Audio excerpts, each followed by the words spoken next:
ಗುರುಭ್ಯೋ ನಮಃ ಪರಮಗುರುಭ್ಯೋ ನಮಃ ಶ್ರೀಮದಾನಂದತೀರ್ಥಭಗವತ್ಪಾದಾಚಾರ್ಯಗುರುಭ್ಯೋ ನಮಃ ಹರಿ ಓಂ ಉಗ್ರಂ ವೀರಂ ಮಹಾವಿಷ್ಣುಂ ಜ್ವಲಂತಂ ಸರ್ವತೋಮುಖಂ ನರಸಿಂಹಭೀಷಣಂ ಭದ್ರಾ ಮೃತ್ಯುರ್ನಮಾಮ್ಯಹಂ. 2025ನೇ ಇಸ್ವಿ ಅಕ್ಟೋಬರ್ ತಿಂಗಳಲ್ಲಿ ಕನ್ಯಾ ರಾಶಿಯವರ ಮೇಲಾಗುವ ಫಲಗಳ ಬಗ್ಗೆ ಒಂದು ವಿಚಾರವನ್ನು ಮಾಡೋಣ. CS ಅಷ್ಟವನ್ನು ವೀಕ್ಷಿಸುವ ವೀಕ್ಷಕರಿಗೆ ಆತ್ಮೀಯ ಸ್ವಾಗತ. ನಮ್ಮ ಚಾನಲನ್ನು ಸಬ್ಸ್ಕ್ರೈಬ್ ಮಾಡಿಕೊಳ್ಳಿ, ಎಲ್ಲರಿಗೂ ಶೇರ್ ಮಾಡಿ. ವಿಶೇಷವಾಗಿ ಕನ್ಯಾ ರಾಶಿಯವರಿಗೆ ರವಿ ಬುಧ ಗ್ರಹಗಳು ಒಂದೇ ಮನೆಯಲ್ಲಿ ಬರೋದರಿಂದ, ದ್ವಿತೀಯ ಸ್ಥಾನದಲ್ಲಿ ಬರೋದರಿಂದ ಸರ್ಕಾರದಿಂದ ಲಾಭಗಳಾಗ್ತದೆ, ಉತ್ತಮ ಸಂಪಾದನೆಗಳಾಗ್ತದೆ, ರಾಜ ಗೌರವಗಳನ್ನು ಪಡೆಯುವಂಥ ಯೋಗ ಭಾಳ ಚೆನ್ನಾಗಿದೆ. ಹಾಗೆಯೇ ಆರೋಗ್ಯದಲ್ಲಿ ಸಹ ಸುಧಾರಣೆಯಾಗುವಂಥ ಚಾನ್ಸಸ್ ಇರ್ತದೆ. ಆರೋಗ್ಯವನ್ನು ಸ್ವಲ್ಪ ಇಂಪ್ರೂವ್ಮೆಂಟ್ ಮಾಡ್ಕೋಬೋದು. ಸಾರ್ವಜನಿಕರ ಬಂಡವಾಳ ನಿಮ್ಮ ಕೈ ಸೇರ್ತದೆ. 4-5 ಜನ ಜನಗಳು ಸಹಾಯ ಮಾಡ್ತಾರೆ. ಸಾರ್ವಜನಿಕರ ಸಹಾಯ ಸಿಗ್ತದೆ. ನಿಮ್ಮ ಎಲ್ಲ ಕೆಲಸ ಕಾರ್ಯ ವ್ಯವಹಾರಗಳಿಗೆ ಹಣದ ಅರಿವು ಚೆನ್ನಾಗಿದೆ. ಇದನ್ನು ಸರಿಯಾಗಿ ಬಳಸ್ಕೋಬೇಕು. ನೀವು ಸುಮ್ಮನೆ ಸಿಗೋದಿಲ್ಲ. ನಿಮಗೆ ಇವೆಲ್ಲ ಒಳ್ಳೆಯ ಫಲವನ್ನು ಕೊಡ್ತಾ ಇದ್ದಾನೆ. ಉದ್ಯೋಗದಲ್ಲಿ ಉನ್ನತ ಸ್ಥಾನಮಾನಗಳ ಪ್ರಾಪ್ತಿಯಾಗುವಂಥ ಯೋಗ ಇವಾಗ ಇರಲಿಲ್ಲ ನೋಡಿ, ಬಂತಿದ್ದು. ಇದು ಒಂದು ಒಳ್ಳೆಯ ಫಲ ನಿಮಗೆ. ಮತ್ತು ಹಿರಿಯರ ಆಸ್ತಿ ಕೈ ಸೇರುವಂಥ ಯೋಗ, ಇವೆಲ್ಲ 3-4 ತಿಂಗಳು ಒಳ್ಳೆಯ ಫಲ ಕೊಟ್ಬಿಡ್ತಾರೆ. ಅನ್ಯಾಯ ಮಾರ್ಗದಲ್ಲಿ ಸಂಪಾದನೆಯೂ ಆಗ್ತದೆ. ದುಡ್ಡು ಕಾಸುಗಳು ಸ್ವಲ್ಪ ನೋಡ್ಕೊಂಡು ಸಂಪಾದನೆ ಮಾಡ್ಕೊಳ್ಳಿ, ಯಾವುದು ಒಳ್ಳೆಯದು ಯಾವ ಕೆಟ್ಟ ದುಡ್ಡು ಅಂತ. ಆದರೆ ಎಲ್ಲವೂ ನೀರಿನಂತೆ ಖರ್ಚಾಗ್ತದೆ. ಅನ್ಯಾಯ ದುಡ್ಡು ಬಂದರೆ ನೀರಿನಂತೆ ಖರ್ಚಾಗ್ತದೆ. ಸಾಲಕ್ಕೆ ಸಿಲುಕೊಂತೀರಿ.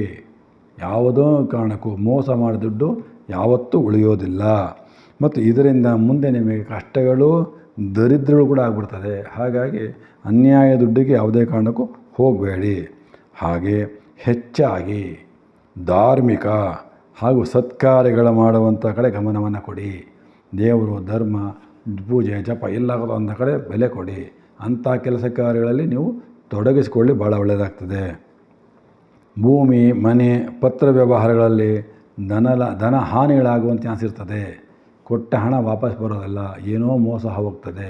ಭಾಳ ಹುಷಾರಾಗಿರಬೇಕು ಆ ವಿಚಾರಗಳಲ್ಲಿ ಆದಷ್ಟು.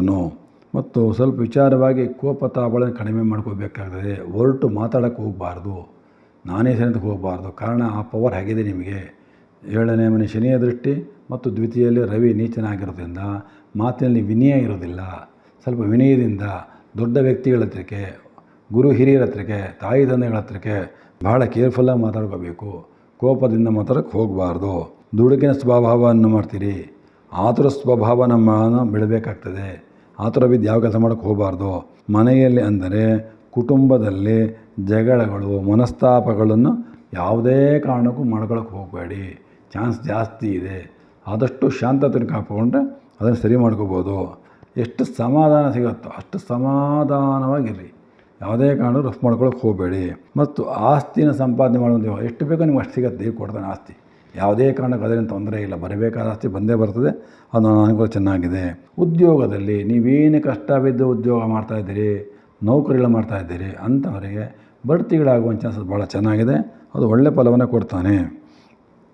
ಆದರೆ ವಾಹನ ಚಾಲನೆ ಮಾಡಬೇಕಾದ್ರೆ ಸ್ವಲ್ಪ ಎಚ್ಚರನ್ನು ವಹಿಸ್ಕೊಳ್ಳಿ. ಕಾರಣ ರಾಹುವಿನ ದೃಷ್ಟಿ ಚೆನ್ನಾಗಿಲ್ಲ, ಶನಿ ದೃಷ್ಟಿ ಚೆನ್ನಾಗಿಲ್ಲ. ಹಾಗಾಗಿ ಕಣ್ಣುಗಳು ಮಂಜಾಗುವಂಥ ಚಾನ್ಸಸ್ ಇರ್ತದೆ. ಅದರಿಂದ ಅಪಘಾತಗಳಾಗೋ ಚಾನ್ಸ್ ಜಾಸ್ತಿ ಇರ್ತದೆ. ಹಾಗಾಗಿ ಆದಷ್ಟು ಅದನ್ನು ಪ್ರಯಾಣವನ್ನು ಕೇರ್ಫುಲ್ಲಾಗಿ ಮಾಡಬೇಕಾಗ್ತದೆ. ಮತ್ತು ನಿಮ್ಮ ಅಣ್ಣ ತಮ್ಮನ ಜೊತೆ, ಅಕ್ಕ ತಂಗಿಯರ ಜೊತೆ ಸ್ವಲ್ಪ ವಿಶೇಷವಾಗಿ ಸಮಾಧಾನದಿಂದ ಮಾತಾಡಿ. ಎಲ್ಲರೂ ಬರ್ತಾರೆ. ಇವಾಗ ನಿಮ್ಮ ಅಣ್ಣ ತಮ್ಮಂದ್ರೆ ಯಾರು ದೂರಗಳಾಗಿದ್ರು ಎಲ್ಲ ಸೇರ್ತಾರೆ. ಎಲ್ಲರತ್ತು ದುಡುಕಿನ ಸ್ವಭಾವ ಮಾಡಬೇಡಿ, ಅಹಂ ತೋರ್ಸೋಕ್ಕೆ ಹೋಗಬೇಡಿ. ಅಲ್ಲಿ ಸ್ವಂತವಾಗಿ ಕೂತ್ಕೊಂಡು ಯೋಚನೆ ಮಾಡಿ ಮಾತಾಡ್ತೀನಿ ಅಂದರೆ ಆಸ್ತಿ ಪಡೆಯುವಲ್ಲಿ ಯಶಸ್ಸನ್ನು ಕಾಣ್ತೀರ ನೀವು. ಸರಿಯಾಗಿ ಭಾಗಗಳಾಗ್ತದೆ ಆಸ್ತಿಗಳು. ಇಲ್ಲ ಹಾಗೆ ಹೀಗೆ ಅಂದರೆ ಆಸ್ತಿ ಕಳ್ಕೊತೀರಾ. ಅವರೊಡನೆ ಆದಷ್ಟು ಮೂರ್ಖತನ ಮಾತಾಡೋಕ್ಕೆ ಹೋಗಬೇಡಿ. ಪ್ರೀತಿಯಿಂದ ಮಾತಾಡೋಕ್ಕೆ ಹೋಗ್ರಿ. ಆದಷ್ಟು ಮೂರ್ಖತನ ಬಿಟ್ಬಿಡಿ. ನಾನೇ ಸರಿ, ನಿಮಗೆ ಎಷ್ಟು ಋಣ ಇದೋ, ಎಷ್ಟು ಬರಬೇಕೋ ಅಷ್ಟು ಬರ್ತದೆ. ಓವರ ಮಾತಾಡಿಕೊಂಡ್ರೆ, ಮೂರ್ಖತೆಯಿಂದ ಮಾತಾಡಿಕೊಂಡ್ರೆ ಯಾವ ಕಾರಣವೂ ನಿಮ್ಗೆ ಆಸ್ತಿ ಸಿಗೋದಿಲ್ಲ. ಸ್ವಯಂಕೃತ ಅಪರಾಧವನ್ನು ಮಾಡ್ಕೊತೀರಿ ವಿಚಾರದಲ್ಲಿ. ಏನೋ ಸಣ್ಣ ವಿಚಾರದಲ್ಲಿ ಸರಿ ಹೋಗ್ತದೆ. ಹಾಗಾಗಿ ಸ್ವಯಂಕೃತ ಅಪರಾಧವನ್ನು ಯಾವ ಕಾರಣಕ್ಕೂ ಮಾಡ್ಕೊಳ್ಳೋಕೆ ಹೋಗಬೇಡಿ. ಮತ್ತು ವಿಶೇಷವಾಗಿ ನಿಮಗೆ ಬುಧನ ಅನುಗ್ರಹ ಚೆನ್ನಾಗಿದೆ. ನಿಮ್ಮ ರಾಸ್ಯಾಧಿಪತಿ ಬುಧನ ಅನುಗ್ರಹ ಚೆನ್ನಾಗಿರೋದ್ರಿಂದ ವಿದ್ಯಾವಂತರಾಗುವಂಥ ಯೋಗ ಚೆನ್ನಾಗಿದೆ. ಒಳ್ಳೆಯ ಶಾಸ್ತ್ರಜ್ಞಾನ, ವಿದ್ಯೆ, ಬುದ್ಧಿ ಎರಡು ಒಳ್ಳೆಯ ಫಲವನ್ನು ಕೊಡುವಂತಹದ್ದು ಮತ್ತು ಎಲ್ಲರಿಂದಲೂ ವಿದ್ಯೆಯಲ್ಲಿ ಗೌರವ ಗಳಿಸ್ಕೊಳ್ಳುವಂತಹದ್ದು, ಇದು ಒಳ್ಳೆಯ ಫಲವನ್ನು ಕೊಡ್ತದೆ ನಿಮಗೆ. ಯಾರು ಚಿತ್ರಕಲೆ, ರೇಖಾಚಿತ್ರ ಬಿಡಿಸ್ತೀರಿ, ಬಣ್ಣ ಹಾಕೋ ವ್ಯಾಪಾರ, ಡ್ರಾಯಿಂಗ್ ಮಾಡುವಂಥದ್ದು, ಪೇಂಟಿಂಗ್ ಮಾಡುವಂತಹದ್ದು, ಈ ಸರ್ಕಾರಿ ಕೆಲಸದಲ್ಲಿ ಅನುಕೂಲ ಮಾಡಿಕೊಡುವಂತಹದ್ದು ಮತ್ತು ಕೈ ಹಿಡಿದ ಕೆಲಸಕಾರಗಳು ಪೂರ್ಣ ಫಲವನ್ನು ನೀಡ್ತದೆ ನಿಮಗೆ. ಈ ಉದ್ಯೋಗಗಳು ಯಾರು ಮಾಡ್ತಾಯಿದ್ದೀವ್ರಿಗೆಲ್ಲರಿಗೂ ಪೂರ್ಣ ಫಲ ಪ್ರಾಪ್ತಿಯಾಗ್ತದೆ. ಹಾಗೂ ನಿಮ್ಮ ವ್ಯಾಪಾರ ವ್ಯವಹಾರದಲ್ಲಿ ವಿಶೇಷ ಧನ ಲಾಭಗಳಾಗುವಂತಹದ್ದು, ಅದ ಕಡೆ ಗಮನ ಕೊಡ್ರಿ. ಬಂಧು ಜನಗಳಿಂದ ಆದಷ್ಟು ವಿರೋಧಗಳು ಬರ್ತದೆ, ಹುಷಾರಾಗಿರಬೇಕು. ಬಂಧುಗಳಿಂದ ಆದಷ್ಟು ಕೇರ್ಫುಲ್ಲಾಗಿರಬೇಕಾಗ್ತದೆ. ಯಾರಿಗೆ ಏನೇ ಮಾಡಿಕೊಟ್ರು ಒಳ್ಳೆಯ ಹೆಸರು ಬರೋದಿಲ್ಲ ನಿಮಗೆ. ಹಾಗೆ ಎಷ್ಟು ಬೇಕೋ ಅಷ್ಟು ಮಾಡಿ ಮತ್ತು ತಾಳ್ಮೆಯಿಂದ ನಿಭಾಯಿಸಬೇಕಾಗ್ತದೆ ಕೆಲಸ ಕಾರ್ಯಗಳನ್ನು. ಗುರುವಿನ ಅನುಗ್ರಹ ಚೆನ್ನಾಗಿದೆ ನಿಮಗೆಲ್ಲರಿಗೂ. ಗುರು 11ನೇ ಮನೆ ಪ್ರವೇಶ ಮಾಡೋದ್ರಿಂದ ಈ ತಿಂಗಳಲ್ಲಿ ನಿಮ್ಮ ಮೇಲೆ ಹೆಚ್ಚು ಯೋಗ ಭೋಗಗಳಿರ್ತದೆ. ಒಳ್ಳೆಯ ಯೋಗ ಚೆನ್ನಾಗಿದೆ, ನಿಮ್ಮ ಅಭಿವೃದ್ಧಿ ಚೆನ್ನಾಗಿರ್ತದೆ. ಅದನ್ನು ಬಳಸ್ಕೋಬೇಕಾಗಿ ಗುರುವಿನ ಅನುಗ್ರಹ ಭಾಳ ಚೆನ್ನಾಗಿಂದ. ಮತ್ತು ಇದರಿಂದ ಏನಾಗ್ತದೆ, ಮನೆಯಲ್ಲಿ ಶುಭ ಕಾರ್ಯಗಳು ಮತ್ತು ವಿವಾಹಾದಿಗಳೆಲ್ಲ ನಿಶ್ಚಯವಾಗುವಂಥ ಚೆನ್ನಾಗಿದೆ. ಮತ್ತು ವಿವಾಹ ನಂತರ ಸುಖ ಭೋಗಗಳು, ಭಾಗ್ಯಗಳು ಬರುವಂಥ ಚೆನ್ನಾಗಿರ್ತದೆ. ಆದರೆ ಗುರು ಅನುಗ್ರಹವಿಲ್ಲ. ಮತ್ತು ಬೇರೆಯವರ ವ್ಯವಹಾರದಿಂದ, ಅಂದರೆ ಬೇರೆಯವ್ರಿಗೆ ಏನೋ ಸಹಾಯ ಮಾಡೋಕ್ಕೆ ಹೋಗ್ತೀರಾ, ಕೋರ್ಟ್ ವ್ಯವಹಾರಗಳಲ್ಲಿ ಭಾಗಿಯಾಗ್ತೀರಿ, ಅಥವಾ ನ್ಯಾಯ ಸಹಾಯ ಮಾಡೋಕ್ಕೆ ಹೋಗ್ತೀರಿ, ಅಥವಾ ಏನೋ ಒಂದು ನ್ಯಾಯ ಹೇಳಕ್ಕೆ ಹೋಗ್ತೀರಿ. ಇದರಿಂದ ಭಾಳ ಹುಷಾರಾಗಿರಬೇಕು. ಇಲ್ಲಾಂದರೆ ಭಾಳ ಏಟುಗಳಾಗ್ತದೆ.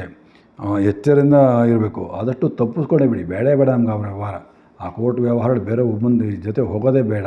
ಅದನ್ನು ಆದಷ್ಟು ತಪ್ಪಿಸ್ಕೊಳ್ಳಿ. ಇಲ್ಲಾಂದರೆ ಭಾಳ ಮುಂದೆ ಕಷ್ಟನ ಅನುಭವಿಸ್ಬೇಕಾದ್ರೆ. ರವಿ ನೀಚನಾಗಿದ್ದಾನೆ, ಸರ್ಕಾರದಿಂದ ನಷ್ಟಗಳ ಅವಮಾನ ಮಾಡ್ಕೊಳ್ಳೋ ಚಾನ್ಸ್ ಇರ್ತದೆ. ಬೇರೆಯವ್ರ ವಿಚಾರ, ನಿಮ್ಮ ವಿಚಾರಕ್ಕೆ ತೊಂದರೆ ಆಗೋದಿಲ್ಲ.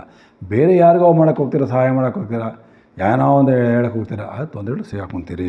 ಮತ್ತು ದೊಡ್ಡ ಅಧಿಕಾರಿಗಳಿಂದ ಹಾಗೂ ಹಿರಿಯ ಸಹಾಯದಿಂದ ಅವರ ಆಶೀರ್ವಾದ ಚೆನ್ನಾಗಿದೆ ನಿಮಗೆ. ಅದನ್ನು ಬಳಸ್ಕೊಂಡ್ರೆ ನಿಮಗೆ ಬೇಕಾದ ಅನುಕೂಲ ಆಗ್ತದೆ. ನಿಮ್ಮ ಗುಣ ನಡತೆಗಳನ್ನು ಸ್ವಲ್ಪ ತಿದ್ದುಕೊಳ್ಳಿ ಈ ಟೈಮಲ್ಲಿ. ನಿಮ್ಮ ಅಭಿವೃದ್ಧಿಗೆ ಏನು ಬೇಕು ಅದು ಮಾಡ್ಕೊಂಡು ಹೋಗ್ರಿ. ದುಡ್ಡ ಕೆಲಸ, ಕೆಟ್ಟ ದುಡ್ಡು ವ್ಯವಹಾರಕ್ಕೆಲ್ಲ ಹೋಗಬಾರ್ದು. ಮತ್ತು ವಸ್ತ್ರ ಆಭರಣಗಳನ್ನು ಪಡೆಯುವಂಥ ಯೋಗ ಭಾಳ ಚೆನ್ನಾಗಿದೆ, ಅದಕ್ಕೆ ಪ್ರಯತ್ನ ಮಾಡ್ಬೋದು. ನಿಮ್ಮ ಆಚಾರ ವಿಚಾರಗಳು ಚೆನ್ನಾಗಿರ್ತದೆ. ಆರೋಗ್ಯದಲ್ಲಿ ತೊಂದರೆಗಳು ಯಾವುದು ಬರೋ ಚಾನ್ಸಸ್ ಇರೋದಿಲ್ಲ ಈ ತಿಂಗಳಲ್ಲಿ. ನಿಮ್ಮ ಜೀವನವನ್ನು ಉತ್ತಮ ಮಟ್ಟಕ್ಕೆ, ಹೈ ಲೆವೆಲ್ ತೊಗೊಂಡೋಗಿ ನಡೆಸ್ಬೋದು. ಮತ್ತು ಆದಷ್ಟು ಕೆಟ್ಟ ಸ್ತ್ರೀಯರಿಂದ, ಮೋಸ ಮಾಡುವಂಥ ಸ್ತ್ರೀಯರಿಂದ ಆದಷ್ಟು ದೂರ ಇರಬೇಕು. ಇಲ್ಲಾಂದರೆ ವಂಚನೆಗೆ ಒಳಗಾಗುವಂಥ ಚಾನ್ಸಸ್ ಜಾಸ್ತಿ. ಕಾರಣ ಏನಪ್ಪ ಅಂದರೆ ನಿಮ್ಮ ರಾಶಿ ಶುಕ್ರ ನೀಚನಾಗಿದ್ದಾನೆ. ಶುಕ್ರ ನೀಚನಾದಾಗ ಸ್ತ್ರೀಯರಿಂದ ಮೋಸವಾಗುವಂಥ ಚಾನ್ಸಸ್ 100ಕ್ಕೆ 100 ಆಗ್ತದೆ. ನೀವು ಇಮ್ಯಾಜಿನ್ ಮಾಡೋಕ್ಕಲ್ಲ, ಅಷ್ಟು ಮೋಸ ಮಾಡಿಬಿಡ್ತಾರೆ. ಹಾಗಾಗಿ ಭಾಳ ಎಚ್ಚರವನ್ನು ವಹಿಸ್ಕೋಬೇಕಾಗ್ತದೆ.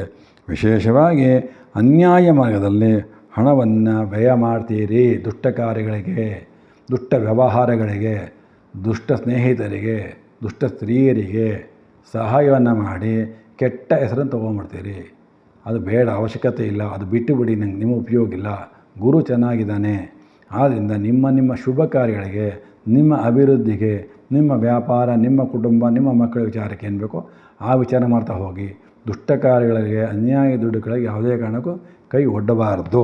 ಇದರಿಂದ ಏನಾಗ್ತದೆ, ಮುಂದೆ ಒಳ್ಳೆಯ ಅಭಿವೃದ್ಧಿ ಆಗುವಂಥ ಚಾನ್ಸಸ್ಸು. ಮುಂದೆ ಇನ್ನೂ ಗುರು ಚೆನ್ನಾಗಿ ಬರ್ತಾನೆ, ಒಳ್ಳೆಯ ಫಲವನ್ನು ಕೊಡ್ತಾನೆ. ಹಾಗಾಗಿ ನಿಮ್ಮ ಜೀವನಕ್ಕೆ ಅಭಿವೃದ್ಧಿಗೆ, ವಿಶೇಷವಾಗಿ ಆರೋಗ್ಯಕ್ಕೆ ಸಂಬಂಧಪಟ್ಟಿದ್ದು, ಮೋಸ ಹೋಗದೇ ಇರೋದಕ್ಕೆ ಕುಜ ಶಾಂತಿಯನ್ನು ಮಾಡುವಂತಹದ್ದು, ಕುಜನಿಗೆ ಸಂಬಂಧಪಟ್ಟಂತಹ ಸುಬ್ರಹ್ಮಣ್ಯನ ಪೂಜೆ ಮಾಡುವಂತಹದ್ದು, ಕುಜನಿಗೆ ಸಂಬಂಧಪಟ್ಟಂಥ ತೊಗರಿಬೇಳೆ ದಾನ ಕೊಡುವಂತಹದ್ದು ಯಾರು ಮಾಡ್ತೀರಿ ಅಂಥವರಿಗೆ ಯಾವ ಕಷ್ಟಗಳು ಈ ತಿಂಗಳಲ್ಲಿ ಬರೋದಿಲ್ಲ.